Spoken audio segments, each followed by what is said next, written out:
Welcome to the online platform of Coachify, and let's start with the discussion of today's newspaper, which is dated 27th of January.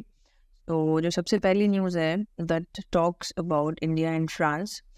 So इतना तो हमने read कर लिया है कि जो फ्रांस के प्रेसिडेंट हैं वो आए थे आपके रिपब्लिक डे के ऊपर।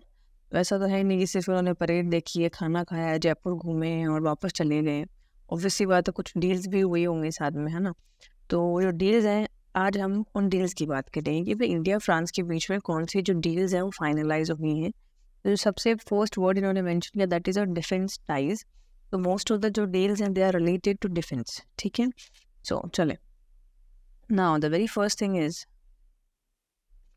This, they have announced a defense industrial roadmap where they are going to deal with cooperation on defense production या आपके जो फ्यूचर कोलैबोरेशंस वगैरह होंगे विच इंक्लूड्स मिलिट्री हार्डवेयर। यानी चीज़, यानी एक हो गया डिफेंस और दूसरा उन्होंने बात की है स्पेस की, यानी स्पेस कोऑपरेशन की भी उन्होंने बात की। और उसमें भी जो सबसे ज़्यादा इम्पोर्टेंट है दैट इज़ दिस ऑल्सो, ठीक है।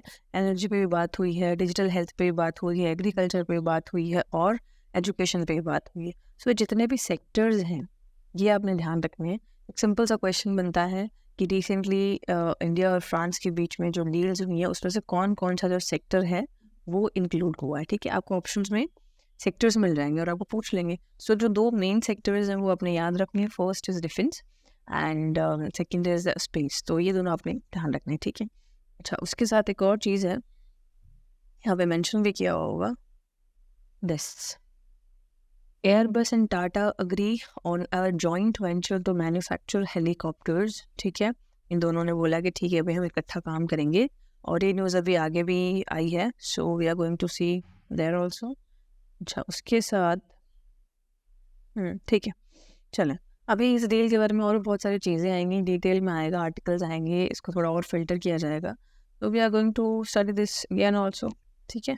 चलें, उसके बाद जो नेक्स्ट न्यूज़ है that is Israel must take measures to prevent genocidal acts in Gaza and permit aid according to ICJ।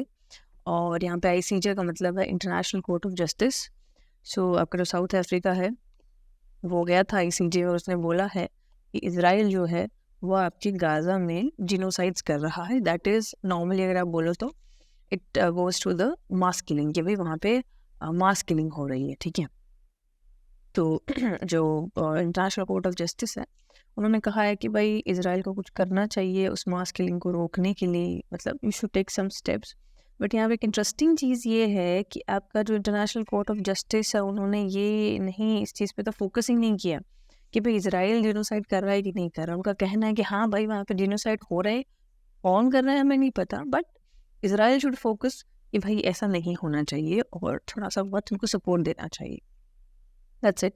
तो यहाँ पे एज एन इंस्टीट्यूशन ICJ की तो पूरी स्टोरी डिस्कस हो ही गई है, ठीक है। हाँ जी, 5 judges supreme court bench to sit today to hear conflict between Calcutta high court जजेस।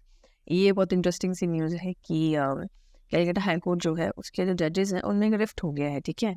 मतलब एक जज है, उन्होंने दूसरे अपने कलीग के ऊपर ये क्वेश्चन रेज किया है, उनको अक्यूज़ किया है वो जो है वो एक पॉलिटिकल पार्टी को फेवर दे रहे हैं। मतलब this is your high court. So एक इसके जो जज हैं उन्होंने दूसरे के लिए कहा है कि भाई आप जो है वो एक पॉलिटिकल पार्टी को फेवर कर रहे हो। और नॉर्मली जब आप जुडिशरी की बात करते हो, यू टॉक अबाउट जस्टिस, तो आपने किसी को फेवर नहीं देना होता, आपने बस न्याय करना होता है। अभी पूरा जो झगड़ा हुआ है सुप्रीम हाई कोर्ट वाला ये चला गया सुप्रीम कोर्ट में। नाउ सुप्रीम कोर्ट ने 5 जजेस बेंच बनाई है तो डिसाइड कि भाई ये बात सही है कि नहीं है। सोचो, ये जुडिशरी का हाल है, ये with in the judiciary rift हो रहे हैं और हाई कोर्ट का जो इशू है वो सुप्रीम कोर्ट जा रहा है to decide. So this somehow reflects the politicisation of judiciary, कि कहीं ना कहीं आपके जो पॉलिटिकल पार्टीज हैं, जो पॉलिटिकल स्फेयर है वो कितना ज़्यादा आपके सुप्रीम कोर्ट नहीं आई मीन जुडिशरी को कितना ज़्यादा इन्फ्लुएंस करता है, ठीक है। तो now this they are going to handle this one, so will see what happens. But ये थोड़ा सा अपने ध्यान रखना है कि भाई हाँ, ये कैलकाटा हाई कोर्ट केस था और अभी सुप्रीम कोर्ट में है और उसको सॉल्व करने के लिए 5 जजेस की बेंच बनी है and I think that is going to be headed by DY Chandrachud. हाँ जी, ठीक है। Okay, next is jet engine deal with France will give 100% access to tech का मतलब यहाँ पे टेक्नोलॉजी है, ठीक है। अब देख, तो अभी फर्स्ट पेज पे न्यूज़ आई थी कि हम we are dealing with France in the field of defence. तो अब इसमें ये देखिए, we are trying to collaborate with France on the manufacturing of an engine, और वो जो इंजन रहेगा that is going to be developed for India's 5th generation fighter jet, ठीक है। अच्छा, इसमें जो 2 कंपनीज हैं या जो 2 इंस्टीट्यूशंस हैं, एक है आपके साफरान जो कि आपके फ्रांस का है, और दूसरा हमारा हो गया है DRDO का जो आपके दिस एरोनॉटिकल डेवलपमेंट एजेंसी है, ये सब आपके डील कर रहे हैं इसके साथ। तो नॉर्मल सी चीज़ ये हो गई है कि फाइटर जेट का जो इंजन है वो बनाने की अभी डील हो रही है इन बिटवीन आपके इंडिया और फ्रांस में। अच्छा, इसमें एक और इम्पॉर्टेंट चीज़ ये है कि पिछले साल हमारी एक डील हुई थी US के साथ, उसकी कंपनी है general electric and with India, कि भाई हमने जो है वो एक ये बनाना है F414 इंजन, ये इंजन का नाम है, ठीक है। एंड दैट वो जो इंजन रहेगा वो इंडिया में मैन्युफैक्चर होगा और उसको मैन्युफैक्चर करेंगे हिंदुस्तान एरोनॉटिक्स लिमिटेड, ठीक है। ये इंडिया और US की डील है, ठीक है। पुरानी डील उन्होंने मेंशन की हुई है इसी के कॉन्टेक्स्ट में, और हमने अभी जो डील की है वो ये वाली है, और ये जो है ये आपकी US के साथ हुई थी। जो फाइटर इंजन है F414 इंजन जो है, we are going to use them in light combat aircraft, ठीक है। Government makes it clear that Aadhaar is not a proof of citizenship or birth date also. So normally आपका जो आधार card होता है वो बहुत पहले से है ये बात तो कि वो आपके सिटीजनशिप का प्रूफ नहीं है, इट इज़ नॉट, ठीक है। ये बस एक आपकी सिंपल आइडेंटिटी रिफ्लेक्ट करता है और ये आपकी बर्थ डेट का भी प्रूफ अब नहीं रहा है, ठीक है। बट प्रॉब्लम ये है कि बहुत सारे इंस्टीट्यूशंस हैं जो कि इसको यूज़ करते हैं, और मतलब स्पेशली जो आपका जो इलेक्शन कमीशन है वो भी इसी को यूज़ कर रहा है। देखिए, इसमें मेंशन भी किया होगा इन्होंने, हाँ जी देखिए, ये तो भाई डेट ऑफ बर्थ के लिए इसको यूज़ कर रहे हैं, लेकिन आपकी गवर्नमेंट ने क्लियर कर दिया है कि ना ये बस एक प्रूफ ऑफ आइडेंटिटी है कि हाँ भाई आप एग्जिस्ट करते हो, ना सिटीजनशिप का प्रूफ है और ना ही डेट ऑफ बर्थ का प्रूफ है। और यही एक कारण है कि आपका जो आधार कार्ड होता है वो फॉरेनर्स को भी अवेलेबल होता है अगर आप लगभग 180 डेज के लिए इंडिया में रहे हुए हैं तो, ठीक है। अच्छा, बेसिक्स ऑफ जब आप आधार की बात करते हैं तो आपकी ये 12 डिजिट का एक प्रूफ है and it's just in your identity, that's it, ठीक है। चल, after that we are having Chandrayaan helped moon lander make pinpoint landing, says Japan. तो अभी जापान जो है उन्होंने अपना एक मिशन भेजा था मून के ऊपर जिसका नाम है स्लिम, ठीक है, and which stands for smart landers for investigating moon. ये जो है आपके जापान पे मून पे पहुंच गया है, और मून पे यहाँ पहुंचा है शियोली क्रेटर, ठीक है। और इसी के साथ जो है जापान आपके 5th कंट्री हो गया है जो कि मून पे पहुंच गया है। इसी के कॉन्टेक्स्ट में इंडिया ने चंद्रयान 3 लॉन्च किया था पिछले साल अगस्त 2023 में।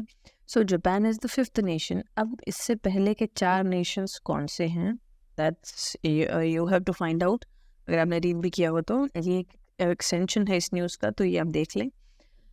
ओके, अब इसमें प्रॉब्लम ये हो गई है कि इसके ड्यूरिंग द लैंडिंग इसके जो 2 इंजन्स हैं उसमें से एक इंजन जो फेल हो गया था, और इनका कहना है कि भाई आपका जो ये है चंद्रयान जो है उसने आपकी हेल्प की है मून पे पहुंचने में।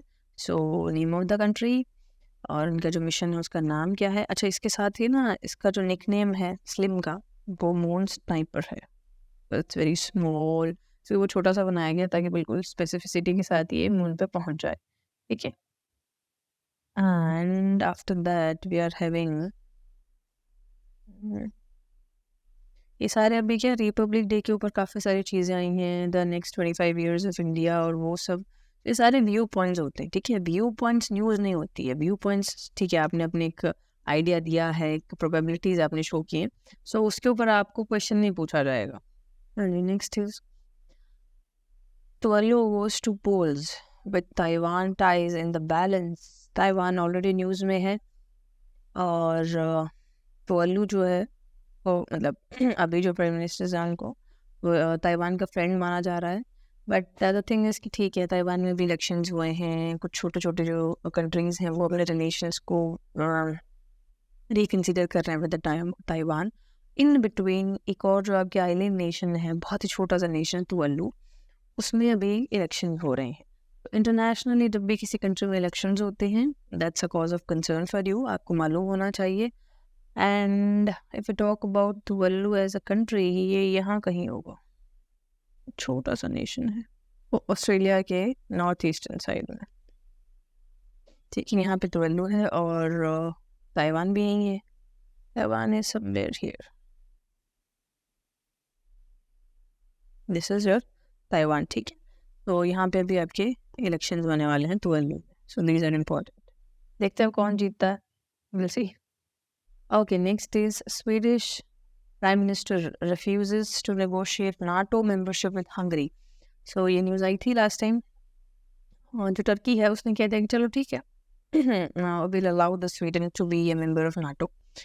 और पूरी स्टोरी तो यही है कि वह जो कुर्दिश मूवमेंट है उसको इनडायरेक्टली कहीं ना कहीं से अकॉर्डिंग टू टर्की स्वीडन का सपोर्ट है, या वहाँ से जो कुर्दिश कम्युनिटी के लोग हैं या जो वो भाग करके स्वीडन जा रहे हैं, वो लोग भाग करके स्वीडन जा रहे हैं, तो टर्की का कहना था कि भाई हम जो है वो स्वीडन को सपोर्ट नहीं करने वाले हैं। बट अभी ऑलमोस्ट 1 साल के पूरे टसल के बाद में टर्की ने कहा कि ओके, बट अब प्रॉब्लम ये हो गई कि टर्की के साथ एक और कंट्री है हंगरी, उसने मेंबरशिप नहीं दी थी। और अब जो स्वीडन के जो प्राइम मिनिस्टर उन्होंने कह दिया कि चलो ठीक है भाई, जाने तो हम तो हंगरी के साथ डील नहीं करने वाले, ठीक है। तो इट्स एन ऑनगोइंग न्यूज़, हम देखते हैं हंगरी हाँ करता है नहीं करता है। फाइनली इस साल स्वीडन को मेंबरशिप मिलती है नहीं मिलती है, we are going to look into it. Okay, अच्छा, ये थोड़ा सा एक नई न्यूज़ हो गई है। UN agency for Palestinian refugees, उस एजेंसी का नाम है UNRWA। इसकी फुल फॉर्म क्या है ये आपका काम रहेगा, आप इसको सर्च कर लें, आपका मिल जाएगा, ठीक है। बट अब प्रॉब्लम क्या हो गई है कि ये जो एजेंसी है पैलेस्टीनियन रेफ्यूजीज के लिए, ये कह रहे हैं कि भाई इसका जो कुछ स्टाफ है या जो स्टाफ के लोग हैं, उन्होंने जो हमास ने जो अटैक किया था 7 अक्टूबर वाला, उसमें इनके कुछ लोग हैं, उन्होंने सपोर्ट किया था कि हाँ चलो भाई ठीक है, because this is for the Palestine. So if you talk about Israel और पैलेस्टीन, इस ऑर्गेनाइजेशन के लोगों ने जो यहाँ पे अटैक हुआ था 7 तारीख को, उसमें सपोर्ट किया है, ये कहा जा रहा है। और इसी के लिए जो बहुत सारे स्टाफ को जो है वो निकाला गया है, ठीक है। और ये जो एजेंसी है दैट्स इम्पोर्टेंट फॉर अस, और इस एजेंसी के जो हेड हैं उनका नाम मेंशन हुआ हुआ है यहाँ पे, नाम याद करना पड़ेगा, ठीक है, फिलिप लजारिनी, ठीक है। और उसके साथ यूनाइटेड नेशंस के जो चीफ एंटोनियो गुटरेस, उन्होंने कहा है कि भाई इसका एक रिव्यू होना चाहिए, we are going to conduct an urgent comprehensive independent review करेंगे हम इस ऑर्गेनाइजेशन का। तो एज एन इंस्टीट्यूशन UNRWA अब आपके लिए न्यूज़ में है, ठीक है। After that we are having Germany sees waves of protests against rise of the far right extremism। तो न्यूज़ इतनी सी है कि एक इन्वेस्टिगेटिव न्यूज़ बाहर आई थी कि एक सीक्रेट मीटिंग हुई है, और according to the secret meeting Germany में भी एक सीक्रेट मीटिंग हुई है, और कह रहे हैं कि भाई इसमें एक मास्टर प्लान डिस्कस हुआ है फॉर द रीमाइग्रेशन, मतलब लोगों को अभी बाहर निकालने की बात हो रही है, यानी जो असाइलम सीकर्स हैं, जो नॉर्मली जो नॉन जर्मन्स हैं, उनको बाहर निकालने की बात हो रही है। और इसी कॉन्टेक्स्ट में अभी जर्मनी में प्रोटेस्ट चल रहे हैं, ठीक है। चलें, next is Airbus Tata to set up India's first private copter assembly line, ठीक है। It's a very great news कि आपके जो फर्स्ट प्राइवेट हेलीकॉप्टर्स की असेंबली लाइन है वो अभी एयरबस और टाटा ने मिलकर के करनी है। सेम अभी फ्रांस के प्रेसिडेंट आए थे, ये डील हुई थी अभी, ठीक है। अब इसमें देखो एक चीज़ जो बहुत अच्छे से मेंशन की हुई है, तो ये डील हुई है अभी और इट्स बिटवीन टाटा सिस्टम्स, ठीक है, और टाटा एडवांस सिस्टम्स जो which is subsidiary of Tata Group, or along with the Airbus, they are going to set up and they're already setting up an advanced assembly line in Vadodara for your C295 transport helicopter. ध्यान रखें, these are the military transport helicopters हैं वो, these are not the fighter helicopters, ठीक है। दोनों में आपके काफ़ी अच्छा सा डिफरेंस होता है, ठीक है। उसके बाद along with this जो आपका एयरबस है that is currently doing 750 million worth of sourcing मतलब यहाँ से वो लोग मटेरियल्स ले रहे हैं और इट्स ग्लोबल सप्लाई चेन, और ये जो चीज़ रहेगी that is going to be 1.5 billion, almost जो है आपके डबल हो गई है 750 मिलियन डॉलर से, this is going to be 1.5 billions and by the year 2026, so that goes around लगभग 2 साल में अकॉर्डिंग टू द ऑफिशियल्स, ठीक है। उसके बाद नेक्स्ट इज ओलास कृत्रिम is first AI unicorn in India. AI unicorn है, ध्यान रखना, यूनिकॉर्न का नॉर्मली मतलब होता है लाइक जिनका एक वैल्यूएशन एक सेट लाइन के ऊपर होता है, अराउंड जो है आपके $1 बिलियन के जब ऊपर हो जाए, ठीक है।